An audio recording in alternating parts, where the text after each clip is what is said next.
Poutine a dit « Celui qui sera leader en intelligence artificielle sera le maître du monde ». Vous voyez bien que nous sommes sous domination complète des géants du numérique américain. Il faut qu'on se réveille.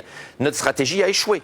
Y a-t-il un Google, Apple, Facebook, Amazon en Europe? Et en intelligence artificielle, nous sommes inexistants. Nous avons perdu la guerre. Enfin, en tout cas, une bataille. Si nous voulons gagner la guerre technologique du XXIe siècle, nous devons changer d'élite. Regardez les gens qui sont les élites autrement. Exactement, qui sont en train de discuter dans les ministères sur la réforme sociale. Ce sont des gens qui ne comprennent rien, qui ne connaissent rien à la guerre des intelligences, qui ne connaissent rien à la guerre technologique qui est en train d'arriver. Mais c'est une réalité. Ce sont des gens qui sont des apparatchiks, qui n'ont jamais bossé, excusez-moi de le dire, et qui n'ont jamais vu la technologie de près. Nos élites ne sont pas prêts à mener le combat.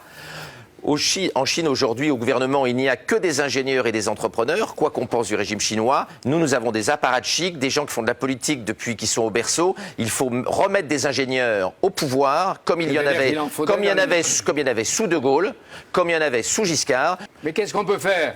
Bosser, arrêter de geindre, développer plein de start-up dans ces sujets-là, payer nos chercheurs correctement. Nous n'aurons pas de chercheurs si on continue à les payer comme ils sont payés au CNRS ou à l'INRIA. Les bons sont en train de partir les uns après les autres. Nous n'aurons pas des bons chercheurs.